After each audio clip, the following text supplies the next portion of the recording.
सामयिक चर्चा। आज की सामयिक चर्चा में आप सुनेंगे केंद्रीय मंत्रिमंडल के वाराणसी में विशाल रोड रेल ब्रिज के निर्माण को मंजूरी से होने वाले फायदों पर उत्तर रेलवे के मंडल रेल प्रबंधक SM शर्मा से खास बातचीत। वार्ताकार हैं आकाशवाणी संवाददाता सुशील चंद्र तिवारी।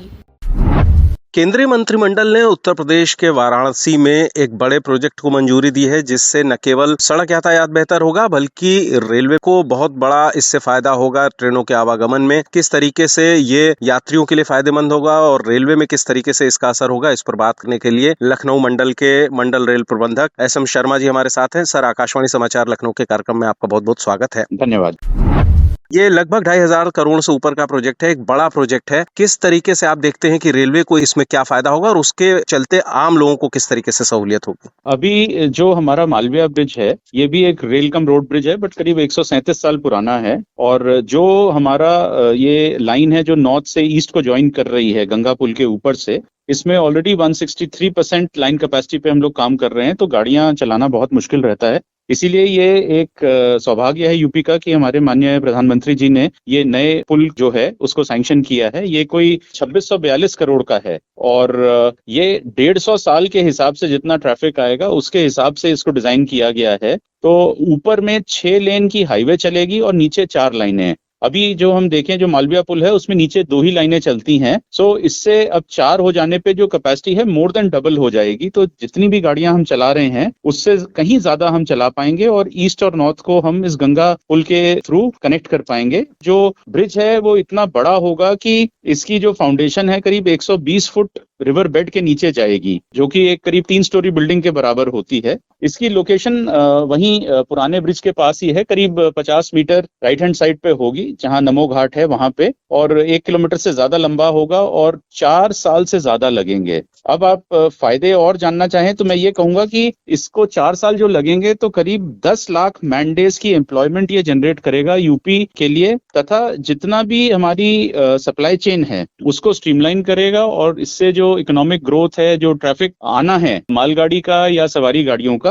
वो डबल हो सकता है इसके कारण। तो ये इतने फायदे होने वाले हैं। जी सर, इसमें एक पहलू इसका ये भी है कि मालगाड़ियों को लेकर के खास तौर पे जो बिहार और झारखंड से आने वाली है, जिनसे कोयला और दूसरे जो मिनरल्स होते हैं उनकी आपूर्ति होती है, उनको भी ये किस तरीके से फायदा करने वाला है सर? लखनऊ मंडल की ही मैं बात करूं, हमारे 3 रूट हैं, सुल्तानपुर, अयोध्या और जंघई वाला। अब इन तीनों में डबलिंग चल रही है। आपने देखा है अभी रिसेंटली जो अयोध्या वाला रूट है वो बारिंग 1 ब्लॉक सेक्शन डबल हो चुका है। सुल्तानपुर वाला रूट पहले से डबल था। उसके आगे जंघई वाला रूट जो है हमारा प्रयागराज तक के लिए, उसकी डबलिंग भी इस साल के एंड तक 100% हो जाएगी। तो आगे 6 लाइनें थी बट ये बॉटलनेक बन जाता था, तो अब वहां से भी ज्यादा गाड़ियां आ पाएंगी और वो आराम से मतलब सीमलेसली चलेंगी और पूरा यूपी पार करके टुवर्ड्स मुरादाबाद हो, कानपुर हो, गोरखपुर साइड जहां भी जाना है वो ट्रैफिक बड़े आराम से जा पाएगा। जी सर, इसके अलावा बनारस के लिए तो ये बहुत बड़ा प्रोजेक्ट है ही है, बनारस के लोगों के लिए बड़ी उपलब्धि होगी। इसको माना जा रहा है कि सर ये देश का सबसे बड़ा, सबसे चौड़ा पुल होगा। इंजीनियरिंग के लिहाज से state of the art technique इस्तेमाल होगी। किस तरीके का ये प्रोजेक्ट अभी तक आपकी जानकारी में है? ये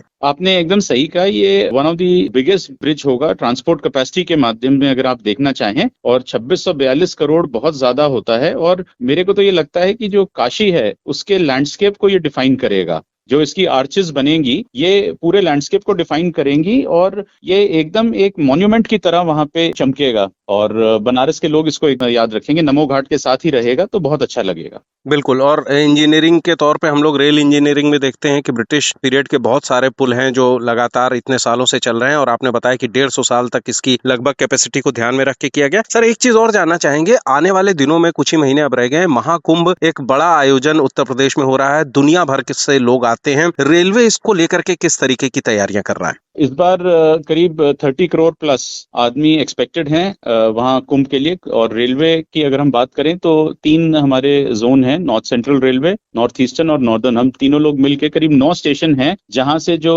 यात्री हैं वो ट्रैवल करेंगे। और अगर मैं लखनऊ मंडल की बात करूं, हमारे 3 स्टेशन हैं, प्रयागराज संगम और प्रयाग जंक्शन और फाफा माऊ। यहाँ से जितने यात्री हैं, क्योंकि हम लोग का अनुमान है कि जो कुंभ के लिए आएगा वो जरूर अयोध्या में भी दर्शन करके जाना चाहेगा या अयोध्या में दर्शन करके कुंभ की तरफ जाएगा, तो यहाँ पे हम लोग स्पेशल ट्रेनें चलाएंगे। और क्योंकि वाराणसी कैंट भी हमारा ही है, तो इन तीनों स्टेशन में हम ट्रायंगुलर तरीके से गाड़ियां चलाएंगे। वहां पे अगर हम स्टेशंस को देखें, हमने संगम को ऑलरेडी तैयार कर लिया है, वहां पे सारे प्लेटफॉर्म्स पे कवर हमने चढ़ा दिए हैं। हमारा एक फुटओवर ब्रिज है, उसका एक्सटेंशन का काम चल रहा है। जितनी पैसेंजर एमिनिटीज हैं हम लोग पूरी कर रहे हैं, और हम लोग काफी सारे टेम्पररी स्टॉल्स भी लगाएंगे वहां पे। अगर मैं जंक्शन की बात करूं और फाफामाऊ, इनमें पहले एक ही साइड बिल्डिंग थी और बहुत छोटी थी, तो अब बड़ी बड़ी बिल्डिंग्स बन रही हैं। दोनों एंड पे हमने सेकंड एंट्री भी बना दी है, और दोनों तरफ हम लोग होल्डिंग एरिया भी बना रहे हैं कि जो यात्री अगर थोड़ा पहले आ जाएंगे गाड़ी चढ़ने से पहले, तो हम उनको सेग्रीगेट करके डायरेक्शन वाइज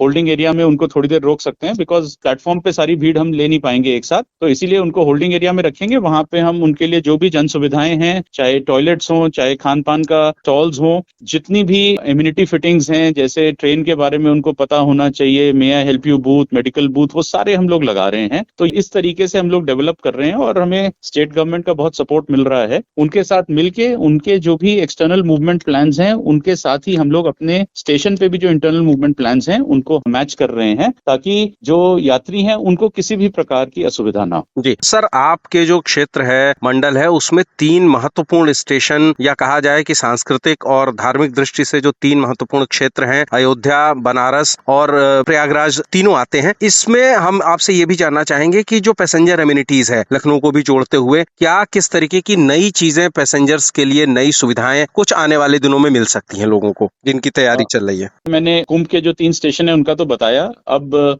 जैसा आपने देखा है, अयोध्या में अयोध्या कैंट है हमारा स्टेशन, उसमें हमने ऑलरेडी 4 और 5 नंबर प्लेटफॉर्म बना लिया है। एक नया एफओबी भी बना रखा है। बाहर सर्कुलेटिंग एरिया बना रहे हैं, उसको और ठीक कर रहे हैं। एक होल्डिंग एरिया ऑलरेडी हमारे पास करीब 3000 यात्रियों के लिए है बाहर। और जो हमारी कुछ कमियां थी, जैसे एसी लाउंज और वेटिंग रूम, वो सब हम लोग अभी लगे हैं और कुंभ से पहले हम लोग तैयार कर पाएंगे। इसके अलावा अगर हम अयोध्या धाम देखें, जो कि दूसरा बड़ा स्टेशन है, वहां हमारा state of the art 36 meter का एयर कॉन्कोर्स था, अब उसकी जगह 108 मीटर का बना रहे हैं, 3 गुना, और वो भी कुंभ से पहले हम लोग उसको पूरा कर लेंगे, जिससे जो यात्री हैं उनको बड़े आराम से वो एक प्लेटफॉर्म से दूसरे प्लेटफॉर्म पे जा सकें। ऊपर भी अगर उनको इंतजार करना पड़ेगा ट्रेन का, वो भी कर सकते हैं। और बाहर भी हमारा ऑलरेडी एक परमानेंट होल्डिंग एरिया बना हुआ है।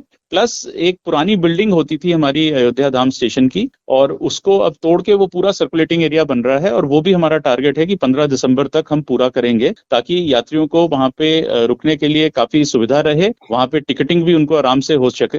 इसके अलावा एक और स्टेशन है हमारा दर्शन नगर, उसको भी हमने डेवलप किया हुआ है। सारे प्लेटफॉर्म हमने ठीक किए हैं, कवर्ड एरियाज दे रखे हैं, वहां पे टिकटिंग की हमने सुविधा अच्छी कर रखी है, फुटओवर ब्रिज दे दिया है, और वहां पे भी हम लोग कुछ गाड़ियों की रख रखाव के लिए टेम्पररी वाटरिंग और चार्जिंग की फैसिलिटी करेंगे, जिससे कि अगर जैसे हमारी भारत गौरव ट्रेन्स और ऐसी ट्रेन्स आती हैं, टूरिस्ट ट्रेन्स, उनको हम वहां पे ले जाएं, जिससे कि जो हमारे दोनों बड़े स्टेशन है अयोध्या के, वो नॉर्मल पैसेंजर्स के लिए आराम से वो काम करते रहेंगे और भीड़ भी ज्यादा मिक्स ना। जी सर, आपने जो भी रेलवे मंडल है लखनऊ का, उसमें जिस तरीके के निर्माण कार्य हो रहे हैं, और ये जो महत्वाकांक्षी प्रोजेक्ट है जिसको कैबिनेट ने पास किया बनारस में, इन सब पर आकाशवाणी समाचार के साथ विस्तार से बातचीत की। आपका बहुत बहुत धन्यवाद। धन्यवाद जी, थैंक यू। आज की सामयिक चर्चा में आप सुन रहे थे केंद्रीय मंत्रिमंडल के वाराणसी में विशाल रोड रेल ब्रिज के निर्माण को मंजूरी से होने वाले फायदों पर उत्तर रेलवे के मंडल रेल प्रबंधक SM शर्मा से खास बातचीत। वार्ताकार थे आकाशवाणी संवाददाता सुशील चंद्र तिवारी।